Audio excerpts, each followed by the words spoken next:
Huzur, could you kindly put light on the difference between the existence of God and the manifestation of God? You didn't ask your question with reference to any verse this time.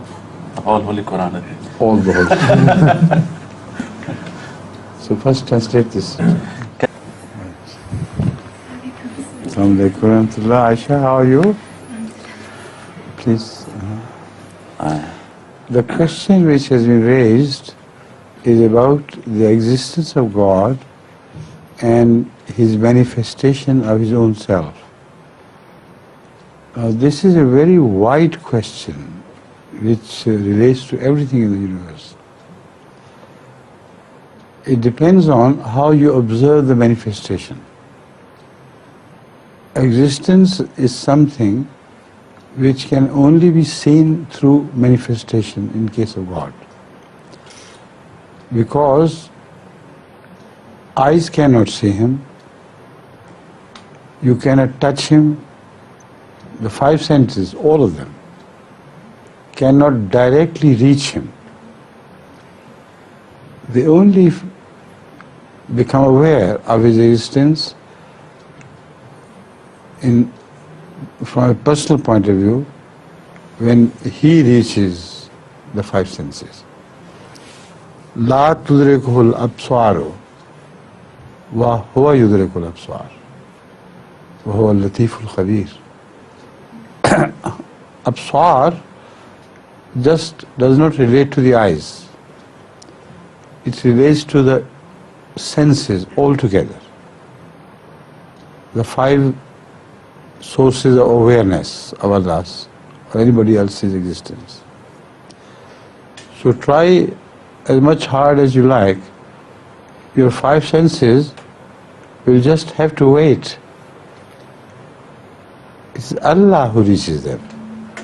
Senses do not reach Him. This is the relationship between the manifestation and His existence. Whether He manifests Himself to the five senses or does not, He still exists.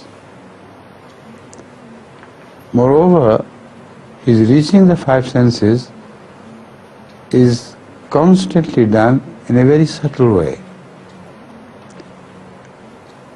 وَهُوَ يُدْرِكُ الْأَبْصَارِ also means that constantly He manifests Himself to the senses. For them to register the fact or not to register the fact is up to them. Now when you think over the universe, everything you concentrate on would lead you to God. That is His that is to say, He has already manifested Himself to the five senses through His creation, through the qualities and properties He has put into everything He creates. Whenever you think of these things and penetrate, you always draw the conclusion, رَبَّنَا مَا خَلَقْتَ هَذَا بَاطِلًا سُبْحَانَكَ فَقِنَا عَذَابَ النَّارِ. But for that you have to be ulul albab. But the relationship between this verse, ulul albab verse, and the verse لَا تُدْرِكُ الْأَبْصَارِ has become very clear now. In the one meaning, the meanings of this verse are many. But one meaning to which I am referring now is لا تدركه الأبصار وهو يدرك الأبصار. Although five senses cannot reach Him, but He always reaches them, constantly. And when people open the eyes of their mind and the windows of their brain, suddenly they begin to see things which they previously did not notice. So you have to be ulul albab before you can receive the message from Allah and you can begin to bring the dark of whatever He says to you. So that is one meaning. He's constantly manifesting himself. The second meaning is that he occasionally does so in a grand display of his existence and his power, so as the eyes are overwhelmed by that sight. All other five senses are astounded at what they observe. That manifestation can take place in the physical world as well as in the spiritual world. In the physical world, when there are huge storms or great earthquakes, man, however big he is, however powerful he thinks he is reduced to a mere nothing when he sees the grandeur of these forces of nature spread over a wide area. He has no place to run to, no defense of great buildings and powerful manufacturing of powerful planes, etc., or ships, etc. Whatever you can conceive can give shelter to man at such times becomes useless. Only recently, a series of films were shown on television in which great events of earthquakes, etc., and eruptions and heavenly disturbances of grave nature, the sky burst into flames with immense energy. All these things were shown on a series of television. And if you had seen that, you had witnessed, you might have witnessed what I am trying to explain. At all such times, the aeroplanes do not work, the ships do not work, no mode of travel can be put to any of them. The nature is so fast, so inundating, so overwhelming, that you see men and buildings and their handiwork flow and carried along the floods like small straws. Nothing is left. Some areas were shown where warnings had been given, and people were ready to receive the storm. They had fortified their buildings with bars and things, and they said, no, we are safe. When the flood came, it carried away everything along. The building, the land along with it, just small toys in the waves of water. And the waves were huge, which would remind those who had read the Bible about the waves of Noah's time. Those who read the Quran would also visualize that period. So that is his manifestation. His manifestation even to the non-believers. And what is shown there on television in the recorded history of what happened, because some people were ready to record live recording, to make live recording of whatever was going on. And many people who recorded were lost along with their recordings. But fortunately for us, there were some who were saved to show the world what they had recorded. And you see the recording is amazing. How the speed of God's invasion of the area of the world He Himself has created. It's overwhelming. Nothing can escape. So that is a manifestation during which people are shown in that recording saying, God, God, Allah. Nothing is remembered by them but God, whom they had forgotten all his life. So the verses of the Holy Quran which speak of this, the same phenomenon, with reference to boats, is resurrected, and when it comes to mind, that this is what Allah means.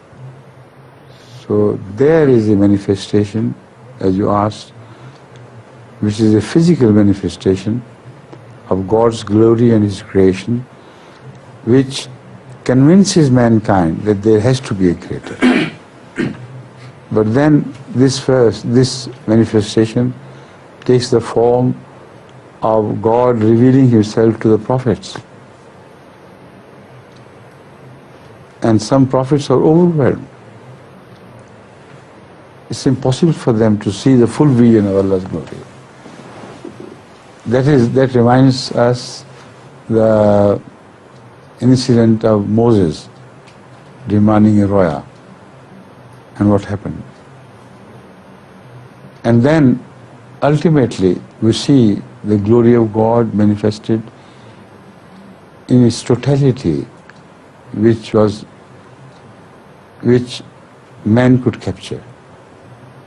God's totality is something which is infinite. But that totality of God, and whole of God, can be seen at different times in different dimensions. It all depends on the viewer. Man is created with finite potentials to visualize and understand God. The maximum man can could be done by Hazrat Muhammad Rasulullah sallallahu alaihi wasallam. So, as you have said, manifestation, the maximum manifestation that man could understand was done at the time of the revelation of the Quran to Hazrat sallallahu alaihi wasallam. So, existence is there, whether we understand or not. But the existence is made to be understood, and he wants to reach the five senses. And in all these different ways he does so. Are you answered? Right? The question was, of course, related to the Quran, but not to one single verse. He had read many verses which had to be brought together to create one single message. Right. Such manifestations as are rare in nature, but when they become, when they are realized, these manifestations, their impact is very wide. It also includes animals. You see, normally a lamb is afraid of a wolf, and a deer is scared of a lion. Similarly, animals have a mutual relationship of fear and fearsomeness. Some are fearsome and some are afraid. But when these manifestations take place in nature, then the huge storms in building, in the air, and floods begin to inundate lands and jungles, etc. Animal graves have been found in such areas, in which wolves and lambs, tigers and deers, and similarly all those animals which are afraid of each other, they had completely forgotten their fear and they had jumbled together in mutual protection. There's one God and one life below, you know. Everything else was forgotten. So these manifestations are immense, and these common graves of such animals are a proof of the Holy Quran's truth, that when Allah manifests himself, then even the rocks tremble and shatter. but they have no sense to record things. But animals have. And they also show this gravity of the situation, which binds them together into oneness, which is a travel towards unity. In the case of humans, they do begin to call Allah as one, the only one. But the animals do not have a tongue, but they have a behavioral expression. And through that behavioral expression, they also sing the song of unity. Maybe in their hearts, in the language we do not understand, they were calling for the oneness of God to save them. And that is another sort of manifestation. Right? Aisha, you agree? Right, good.